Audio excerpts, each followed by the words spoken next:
ముద్రగడ మృతికి సంబంధించి పూర్తి సమాచారం కాకినాడ నుంచి మా ప్రతినిధి సిద్ధు మరిన్ని వివరాలు అందిస్తారు. సిద్ధు. Thank you. కాకినాడ జిల్లా జగ్గంపేట నియోజకవర్గం కెల్లంపూడిలో కాపు జిల్లా ముద్రగడ పద్మనాభం సేపటి క్రితం మృతి చెందాడని చెప్పొచ్చు.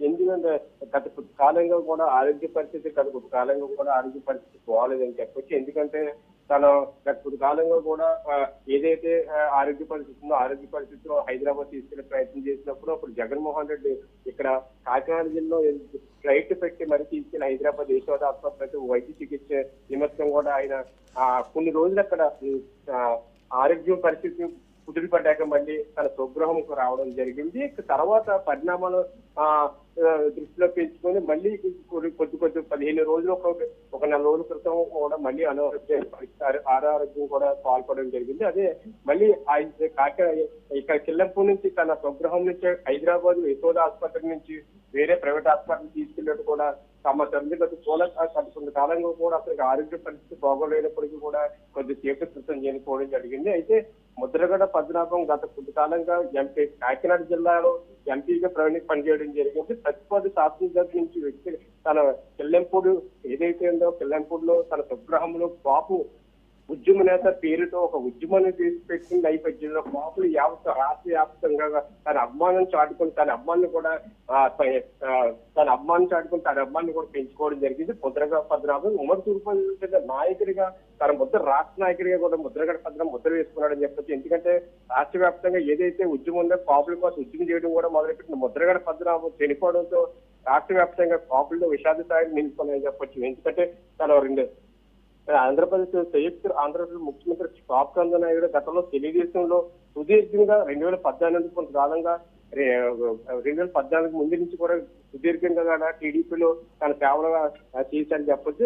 కాకినాడ ఎంపీగా కూడా తను చేశాడని చెప్పొచ్చు. అయితే తన కొంతకాలంగా వైసీపీలో ఏదైతే ఉందో వైసీపీలో జగన్మోహన్ రెడ్డి కొడుకు దృష్టిలో పెట్టుకుని జగన్మోహన్ రెడ్డి పార్టీలో వైఎస్ఆర్ పార్టీలో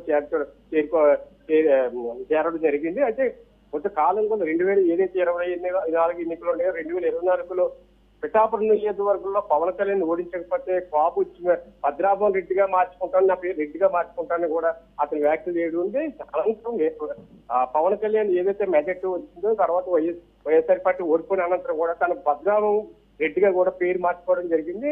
అయితే కాపులు కూడా చాలా మంది వైసీపీలో కానీ అటు టీడీపీలో కానీ జనసేన కానీ ఎప్పుడు కూడా టీడీపీని టార్గెట్ చేసే ప్రయత్నం చేస్తారని కూడా అటు టీడీపీలో కానీ జనసేన నాయకులు కూడా పద్మనాభం మీద దౌర్జన్యం జరిగింది. ఎందుకంటే ఒక టీడీపీలో ఉన్నప్పుడు ఎప్పుడు కూడా లేఖలు రాయడం తప్ప వైసీపీలు ఏడాది కూడా కాపుల గురించి మాట్లాడే ప్రయత్నం చేయలేదు. పద్మనాభం కూడా విమర్శించే నాయకులు ఏదైతే పద్మనాభం గారు అంటున్న నాయకులు కూడా ఇప్పుడు జనసేనలో కానీ టీడీపీలో కూడా ఉండడం జరిగింది. గత కొంతకాలంగా తన కొడుకు ఏదైతే గిరిబాబు ఉన్నాడో గిరిబాబుని దృష్టిలో పెట్టుకుని ప్రతిపా నియోజకవర్గం అంతా కూడా తను పర్యటించడం జరిగింది. పద్మనాభం టికెట్ తెప్పించి 2029లో ఏదైనప్పటికీ కూడా నెగ్గించే ప్రయత్నాలు చేసినప్పుడు కూడా ఇతను కొద్దిసేపు మృతి చెందడంతో విషాద స్థాయిలు అనుకోవడం చెప్పచ్చు. ఒక పక్క ఏదైతే కుమార్తె కూడా గతంలో కూడా సోషల్ మీడియాలో సర్క్యులేషన్ సోషల్ మీడియా చెప్పి తన తండ్రిని చూడడానికి రానివ్వట్లేదని కూడా ఒక సోషల్ మీడియా వేదిక కూడా తన క్రాంతి కూడా తన ఆవేదన వ్యక్తం చేసింది చెప్పొచ్చు. అంటే కుటుంబ కలహాల్లో కూడా తన మన వ్యాధికి గురయ్యాడని కూడా చెప్పండి. ఎందుకంటే కొడుకు ఇక్కడ కూతురు నేపథ్యంలో చెరో పార్టీలో తండ్రి కొడుకు ఒక పార్టీలో క్రాంతి ఒక పార్టీలో ఉండడంతో కొన్ని కుటుంబాల్లో కూడా కొంచెం అలజడి ఉన్నదని చెప్పచ్చు. ఎందుకంటే క్రాంతి కూడా ఏదైతే పద్మనాభం కూర్చుంది జనసేనలో ప్రతిపాడు నియోజకవర్గంలో యాక్టివ్ గా పనిచేయడం జరిగింది. అదే ప్రతిపాడు నియోజకవర్గం నుంచి తన సోదరుడు గిరిబాబు కూడా ప్రచారంలో కూడా దూసుకుపోవడం జరుగుతుంది. అంటే ఇద్దరి మధ్య సాహిత్యం కూడా కుదురుకుంటుంది. అయితే క్రాంతి ఏదైతే పద్మనాభం ఉన్నారో పద్మనాభం హాస్పిటల్ వెళ్ళడానికి కూడా తను చూడట్లేదని కూడా క్రాంతి కూడా వెల్లడించారు. అయితే ఇతని జీవిత చరిత్ర అంతా రాష్ట్ర వ్యాప్తంగా కాపులు ముద్రగడ పద్మనాభం 1962లో ఏర్ రఘువత్ తన పేరు. Right Siddhu, thank you.